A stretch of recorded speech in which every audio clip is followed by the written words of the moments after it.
बिस्मिल्लाहिर्रहमानिर्रहीम। अस्सलाम वालेकुम। आप देख रहे हैं डीडीपी एनालिटिका। सुप्रीम कोर्ट में आज भी हेयरिंग हुई उस केस की जो कि नैब ऑर्डिनेंस में अमेंडमेंट्स की गई थी इस साल जून में। और यह हुकूमत जो कि पीडीएम की हुकूमत है, ये जैसे ही पावर में आए इन्होंने आते ही इस पर काम शुरू कर दिया था और नैब ऑर्डिनेंस में ऐसी अमेंडमेंट्स थी जिससे कि इनके तमाम केसेस जो हैं वो स्ट्रेट अवे ख़त्म हो जाएं। बड़ा सोच समझ के ये सारा इंतज़ाम करके तो इन्होंने ये किया जिससे कि केसेस ख़त्म करने के बारे में ये अमेंडमेंट्स वगैरह बना के अपने मामलात को चलाया। इसके फ़ौरन बाद पीटीआई ने इसके ऊपर बड़ी तनकीद की। उन्होंने कहा कि ये तो NRO 2 है, ये तो सारे केसेस अपने ख़त्म करा के फारिग हो गए।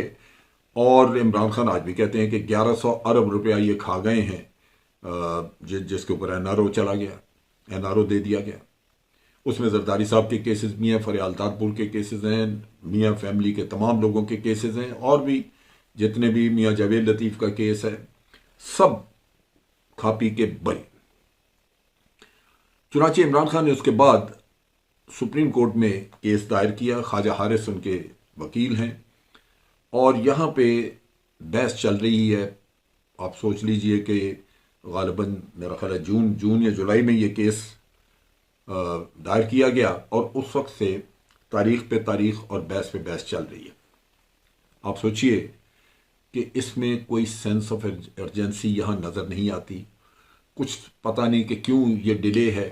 हालांकि ये केस बड़ा जल्दी सुना जाना चाहिए था, इसलिए कि यहाँ पे हर रोज़ कोई ना कोई करप्ट आदमी अपने मामलात सीधे करा के नैब से छुट्टी करके निकल जाता है और उसके जो फाइलें कागजात हैं वो ख़त्म हो जाए। अगर आप कल को वो केसेस रीइंस्टेट भी करें दोबारा तो उनका कुछ नहीं मिलेगा क्योंकि कागजात तो ये गायब हो जाएंगे। बासूरत आज जो बहस हुई वहाँ पे, उसमें सुप्रीम कोर्ट के जस्टिस एजाजुल हसन उन्होंने बड़ी ज़बरदस्त बातें की। उन्होंने कहा कि जो हमें नज़र आता है, हमने देखी हैं जो अमेंडमेंट्स वगैरह जैसे की गई हैं, एक तो बड़ी उजलत में की गई हैं, फिर दूसरा ये कि इस पर कोई बहस मुबाहिसा नहीं किया गया, तीसरा ये कि इससे फ़ायदा अगर हुआ है तो वो सारा ये अमेंडमेंट करने वाले लोगों को हुआ और तो किसी को हुआ नहीं। यानी दूसरे लफ्ज़ों में पाकिस्तान के अवाम का लुटा हुआ पैसा ये खा गए और अवाम को पैसा वापस करने का कोई जरिया अब बाकी नहीं रहा। रोज़ हमारे मुंह पे थूकते हैं, ये एक ही बात करते हैं, ये सारे माफिया, करप्ट माफिया के देखें जी हमने तो एक धेले की करप्शन नहीं की थी, आज अदालतें हमें छोड़ रही हैं। अब इमेजिन करें कि बेशर्मी और ढिठाई की एक इंतहा है जो हमें देखने को मिल रही है। लेकिन ये सारा किस्सा चला क्यों, इतना लंबा क्यों हो रहा है?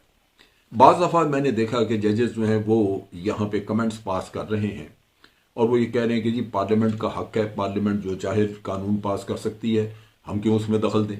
यानी दूसरे लफ्ज़ों में, अगर पार्लियामेंट मुल्क को लूटने का फैसला कर ले, मुल्क को आग लगाने का फैसला कर ले, तो चूंकि पार्लियामेंट है लिहाजा वो जो जो जी चाहे कर ले।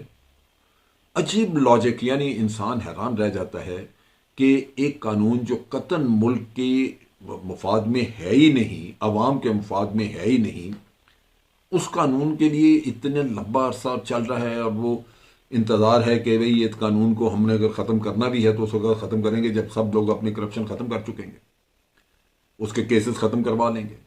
सो ये एक इंतहाई तकलीफ दे मसला है।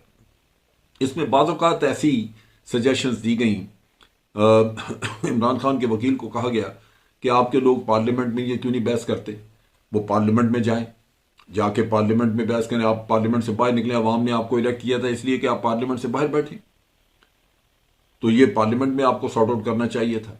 अब इमेजिन करें कि ये एक पॉलिटिकल डिसीजन है और रिलेटेड है उसी से जिसके लिए प्रेसिडेंट आरिफ अलवी ने रिक्वेस्ट की हुई है चीफ जस्टिस को, हमारे ऑनरेबल चीफ जस्टिस साहब को, कि आप एक इंक्वायरी ऑर्डर करें रिजीम चेंज के मामले में। इस पार्लियामेंट की लेजिटिमेसी नहीं है। ये पार्लियामेंट जो साजिश की बुनियाद पे मार्ज़ वजूद में है आई हुई और जिसमें से आधे लोग या मेजॉरिटी पार्टी बाहर बैठी है, उस पार्लियामेंट की हैसियत क्या है? अगर आज वो इंक्वायरी हो जाती तो ये तो पार्लियामेंट खत्म हो जाती। लेकिन वो इंक्वायरी ही नहीं हुई जिससे ये पता चले कि साजिश क्या थी रजीम चेंज के लिए। नतीजा ये कि आप इमरान खान को ये कह रहे हैं कि आप पार्लियामेंट में वापस चले जाएं ताकि पार्लियामेंट जो है उसको लेजिटिमेसी मिल जाए। एक साजिश के तहत आई हुई जिसको इमरान खान इंपोर्टेड हुकूमत कहता है, उस हुकूमत को लेजिटिमेसी दे दी जाए, ये कैसे हो सकता है? उससे तो फिर इमरान खान की पूरी तहरीक में से हवा निकल गई, वो तो खत्म हो गई।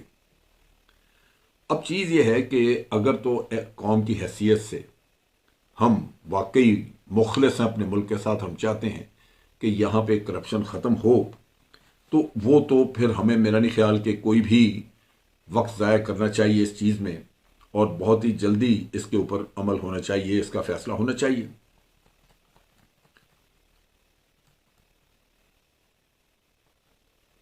अब जस्टिस साहब ने यह कहा कि पार्लियामेंट नामुकम्मल है, आधी पार्लियामेंट से आप कैसे कवानीन पास करा सकते हैं? बिल्कुल दुरुस्त है। ये चीज़ें पहले दिन भी नज़र आती थी और बात होनी चाहिए थी। मैं कहा जी आधे से ज़्यादा एमएनए आपके बाहर बैठे हैं बाइकआउट करके, तो आप कैसे कानून पास कर सकते हैं? ऐसी सूरत में ये बड़ा इंपॉर्टेंट एक बात है समझने की। ऐसी सूरत में उन्होंने कहा कि जुडिशरी क्या करे, हम बैठ के तमाशा देखते रहें, हमारे हाथ पांव बांध दें और हम बैठ के तमाशा देखते रहें कि जी आप जिस तरह भी करना चाहते हैं करते रहें, लूट मार करें। ये वो चीज़ है जो कि अगर आप अपने मुल्क का मफाद चाहते हैं तो अदालतें तमाशबीनी नहीं कर सकती, अदालतें तमाशा नहीं देख सकती, अदालतों ने ये रोकना है। और अब ये कुछ डायरेक्शन उधर नजर आ रही है कि शायद ये बात हो रोकने की। अब चीज ये है कि यहां पे जो हालात हैं इस मुल्क के, उनमें अगर हम देखें तो कोई भी चीज ऐसी नहीं है जो कि हमें नजर आए कि वो वाकई मुल्क के मफाद में कर रही है बात।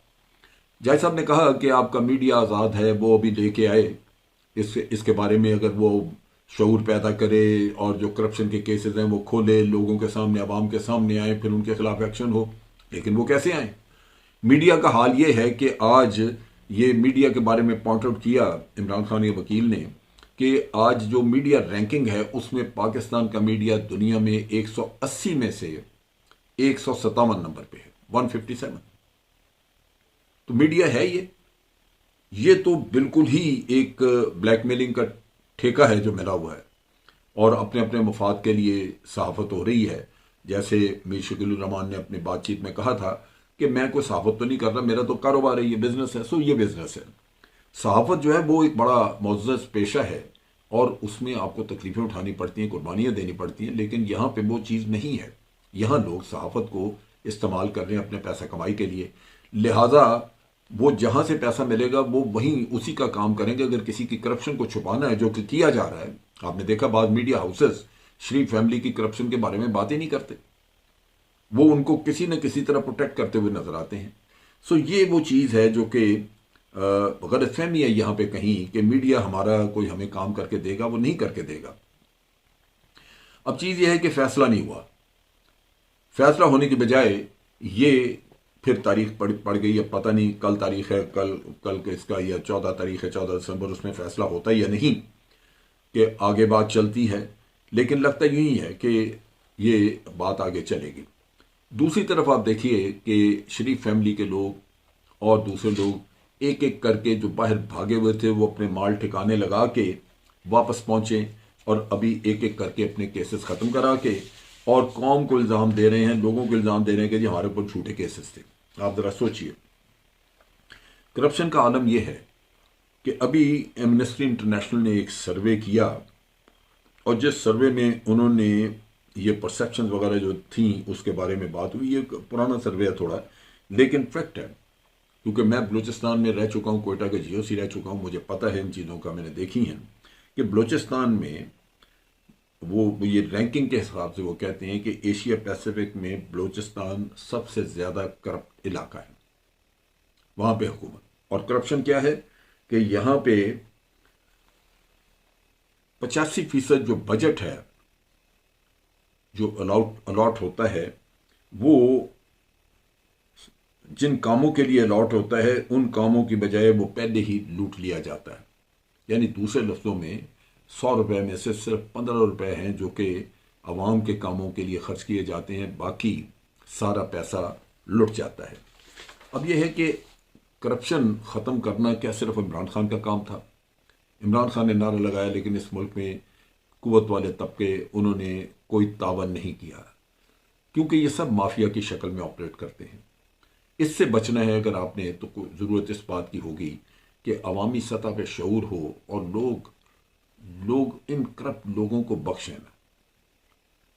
ये फिर आएंगे आपके पास वोट लेने के लिए, फिर आपको कहानियां सुनाएंगे कि झूठे केसेस थे। सब झूठ है, बकवास है। लुटा हुआ पाकिस्तान है, बर्बादी है। आज हमारे इकोनॉमी का सत्यानाश हो चुका है, पल्ले पैसा कोई नहीं, और ये हमें कहानियां सुनाते हैं कि जनाब झूठे केसेस थे। सो इन हालात में करप्शन के खिलाफ जिहाद करना सिर्फ इमरान खान का नहीं, इस पूरी कौम का काम है। और करप्शन के खिलाफ उठ खड़े हों आप, और इसके खिलाफ इस तरह उठ खड़े हों कि कोई भी शख्स बच के ना निकले। चीफ जस्टिस ने कहा है, chief justice honourable chief justice जनाब उमर अता बंदयाल साहब ने बात की है अपनी अदालत में भी, कि करप्शन एक नाकाबिले माफ़ी जुर्म है।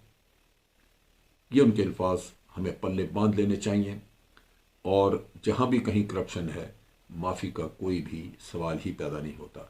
वो तब हो सकेगा अगर अदालतें भी साथ दें और अवाम में शऊर हो, और अवाम अपने मुल्क को लुटता हुआ देखने की बजाय, तमाशा उसका देखने की बजाय, उन लुटेरों को पकड़ें और उनको कैफरे किरदार तक पहुंचाएं। अब तक के लिए इतना ही।